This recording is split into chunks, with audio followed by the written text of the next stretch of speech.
trending stories. If you're a new subscriber or you're watching for the first time, this is the Cohort Blog weekly review of trending stories, where we bring to you the juiciest and trending stories of the week. Hello and welcome to this week's episode of the Cohort Blog's weekly review of trending stories. If you're joining us for the first time, welcome on board.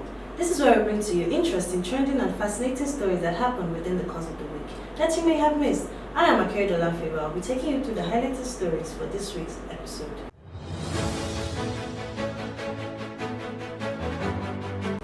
First, let's take a look at the headlines. Lagos State Assembly Speaker Mudashiru Obasa impeached. Tinubu's ally, Lagos GCA member Ajose is dead. Lagos State launches a co-learner support program to boost WAEC and NECO performance. Armed Forces Renembrance Day, we've been forgotten, military widows cry out for support. Osinaike hails Meranda's election as Lagos Assembly Speaker. Tanker explosion causes hazard on Epe-Ijebu Expressway. Israel agrees to Hamas ceasefire. Impeached South Korean President Yoon arrested. Cristiano Ronaldo sets to sign €3.8 million per week deal with Nassr. 2024 CAN postponed again, set to kick off in August after infrastructure upgrades. I look like Yeol, not Asake. Portable fires back at facial tattoo comparisons. America isn't it anymore. Rapper DDG considers relocating to Lagos amid LA wildfires. And now the news in full. Lagos State Assembly Speaker Mudashiru Obasa impeached. On Monday, members of the Lagos State House of Assembly impeached Speaker Mudashiru Obasa, citing multiple financial violations. A Cohort Blog gathered that last bat Meranda, the former deputy speaker and representative of Apapa Constituency 1, replaced Obasa as the new speaker. The speaker has been under intense pressure in the last few weeks, according to details published by People's Gazette, detailing Obasa's alleged involvement in the withdrawal of 43.5 billion naira for backup vehicles for lawmakers and other questionable activities. The decision to impeach Obasa signals a significant shift within the Lagos State House of Assembly as lawmakers respond to allegations of corruption and financial impropriety. The appointment of last but Meranda, seasoned legislator and former chief whip, suggests an effort to restore trust in the institution and ensure greater transparency in its operations. Still on national news, Tinubu's ally, Lagos State GCA member Ajose is dead. Ajose, a prominent member of the Governance Advisory Council (GCA) and former Lagos State Head of Service, has passed away. He died on Thursday, 16 January 2025, after a brief illness. Ajose was in his mid-70s. His death was confirmed by Honorable Solomon Bonus, the lawmaker representing Badagry Constituency 1 in the Lagos State House of Assembly, who shared the news on his Facebook page on Thursday morning. A Cohort Blog reports that Ajose, a close ally of President Bola Ahmed Tinubu, was a significant figure in Lagos politics, particularly as the leader for the Badagry axis of the All Progressive Congress, APC. He was among the final group of members admitted to the prestigious and powerful Governance Advisory Council in 2022. Throughout his distinguished career, Ajose reached the highest position in Lagos State civil service, serving as the head of service before his retirement. His political influence extended further as he served as Deputy Chief of Staff to both Bola Ahmed Tinubu and Babatunde Raji Fashola during their respective tenures as governors of Lagos State. His passing is a huge loss for the political and public service community, particularly those who worked alongside him in Lagos State. Up next, Lagos State launches a co-learners support program to boost WAEC and NECO performances.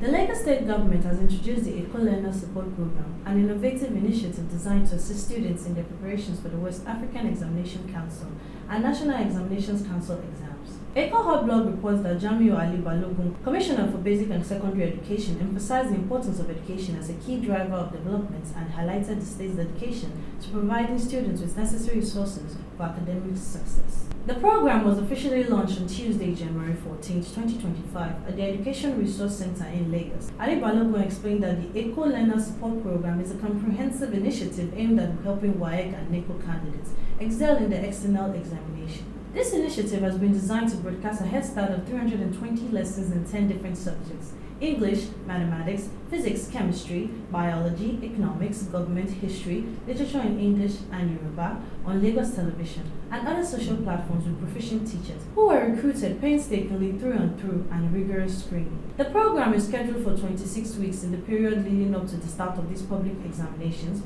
with a duration of 30 minutes per episode and each episode archived for easy access by learners and teachers, the Commissioner stated. The approach, according to the ministry, assures that students have continuous access to the materials, enabling them to review content at their own pace and engage with teachers and peers online. The lessons after broadcast on television are archived permanently on social media platforms like YouTube, Facebook, Instagram, X, the Commissioner added. Still on Lagos news, Armed Forces Remembrance Day. We've been forgotten, military widows cry out for support. Widows of military heroes in Lagos State have voiced their anguish over neglect by the state government during the 2025 Armed Forces Remembrance Day at Tafawa Balewa Square, Lagos Island. Speaking on behalf of the group, Mrs. Oluwaseyi Iliya lamented the absence of meaningful support from the Lagos State government, despite the sacrifices made by their late husbands. Since we have been celebrating the Armed Forces Remembrance Day, there has been no direct impact from the Lagos State government. Their only attempt was in 2024, but it benefited just 10 widows, she said, adding that promises made since then remain unfulfilled. Iliya painted a bleak picture of the lives of widows whose husbands died serving the nation. Many of their children face hardship due to a lack of economic support, and efforts to meet with the state government have yielded no results. While she commended the Nigerian Army for sponsoring the education of their children, she appealed for direct engagement from the state government to ensure aid reaches those who need it. If the armed forces have abandoned us, we don't expect the state government to do the same, she added. In response, Lagos State Deputy Governor Dr. Obafemi Hamzat urged Nigerians to step up in supporting the families of fallen heroes. Up next, Epe News. Osinaike hails Meranda's election as Lagos Assembly Speaker. Honorable Mudashiru Lasbat Meranda, representing Apapa Constituency 1, recently made history as the first female Speaker of the Lagos State House of Assembly.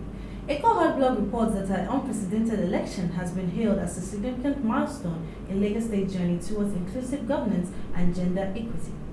Among those congratulating the new Speaker is Prince Segun Osinaike, Tutor General and Permanent Secretary District IBTGPS. In a congratulatory message, Prince Osinaike commended Honorable Meranda for her groundbreaking achievements and expressed confidence in her ability to lead with distinction. This is a remarkable achievement not just for you but all women who aspire to leadership roles, Prince Osinaike said. Your emergence as the first female Speaker of the Lagos State House of Assembly is a testament to your courage, resilience and dedication to public service. It is a victory for gender inclusion and a moment of pride for Lagos State. Honorable Meranda, in her acceptance speech, promised to work with all members of the Assembly to deliver impactful governance and strengthen legislative processes in Lagos State. I am deeply honored to have been entrusted with this role, and I am committed to advancing policies that promote development, unity, and progress for our people, she stated. Still on Epe News, tanker explosion causes hazard on Epe-Ijebu Expressway. A tanker carrying Premium Motor Spirit (PMS) exploded Wednesday afternoon on the Epe-Ijebu Expressway, posing a safety risk. Commuters are advised to avoid the area and use alternative routes. Eco Blog gathers that eyewitnesses report that the explosion resulted in heavy flames and smoke, causing panic among motorists. Speaking on the incident, a representative from the Eredo LCDA stated, "We are deeply concerned about this unfortunate incident and urge all road users to exercise extreme caution. Safety remains our top priority, and we are coordinating with emergency responders to manage the situation effectively." A commuter who narrowly escaped the explosion described the scene as terrifying.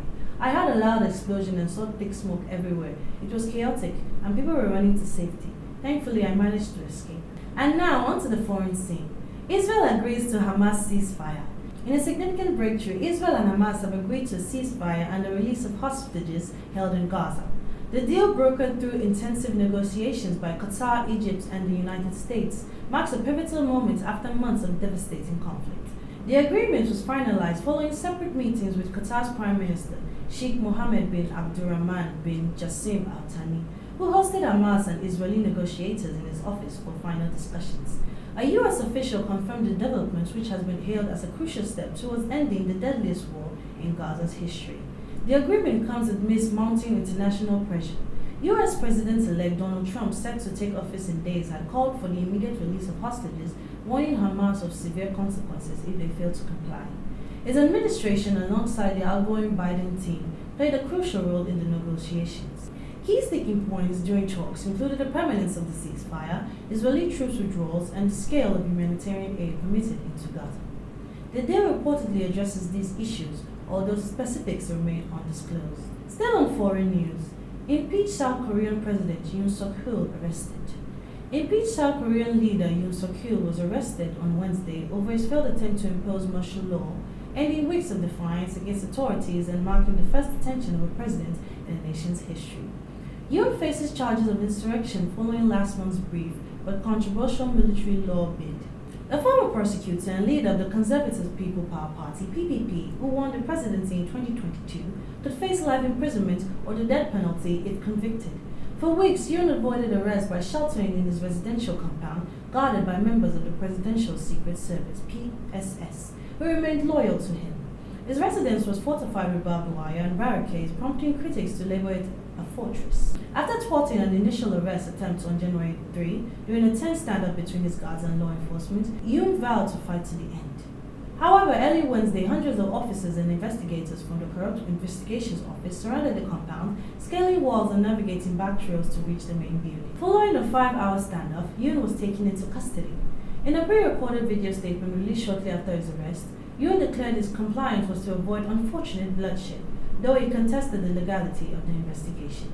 Yoon was transported in a convoy to the Corruption Investigation Office, where questioning began shortly after his arrest, according to Yoon App News. Up next, sports news. Cristiano Ronaldo sets to sign €3.8 million per week deal with Nassr. Cristiano Ronaldo is reportedly close to sign a new deal with Saudi Arabian club Nassr, worth an incredible €3.8 million per week, according to reports. Reports from Saudi media outlet Al Khabar via AS indicate that the 39-year-old forward, who turns 40 in February, is on the brink of extending his contract with Al Nassr for another season. The new deal, reportedly worth €200 million, will see Ronaldo earn €3.8 million per week, with €200 million as the base salary and an additional €60 million from image rights, ensuring his position as the highest-paid footballer in the world.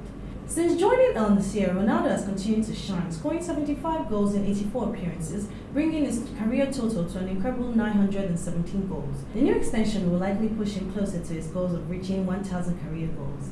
The deal is expected to run until June 2026, coinciding with the 2026 FIFA World Cup, which could mark Ronaldo's final international appearance. Still in sports news, 2024 CAN postponed again, set to kick off in August after infrastructural upgrades. The Confederation of African Football (CAF) has once again postponed the kickoff date for the 2024 African Nations Championship (CAN), now scheduled for August. This decision was made to allow more time for the necessary infrastructure and facilities to be fully prepared for the competition. Initially set to be hosted by Kenya, Uganda, and Tanzania next month, the tournament's delay aims to ensure the venues meet CAF's required standards. CAF President Patrice Motsepe praised the progress made by the host countries in upgrading and renovating their facilities. Motsepe said, "I am impressed with the ongoing construction and renovations of the football infrastructure and facilities in Kenya, Tanzania, and Uganda. I am confident that the stadium's training fields, hotels, hospitals, and other infrastructure and facilities will be at the requisite CAF standards for hosting in August 2025, a very successful Total Energies African Nations Championships (CAN) Kenya, Tanzania, Uganda 2024. Now let's take a look at what's buzzing in the world of showbiz and entertainment. I look like Lil Wayne, not Asake. Portable fires back at facial tattoo comparisons. Controversial Nigerian singer Habib Okikiola, popularly known as Portable, has criticized comparisons between his facial tattoos and those of his colleague Ahmed Ololade, widely known as Asake. Eco Hot Blog reports that Asake recently revealed his new look on Instagram, featuring a shaved face and facial tattoos including dollar signs and the inscription "Believe," sparking mixed reactions among fans. Some netizens compared Asake's new appearance to Portable's due to their facial tattoos. However, Portable strongly opposed this comparison, asserting that he resembles American rapper Lil Wayne instead. Still on entertainment news, America isn't it anymore. Rapper DGG considers relocating to Lagos amid LA wildfires.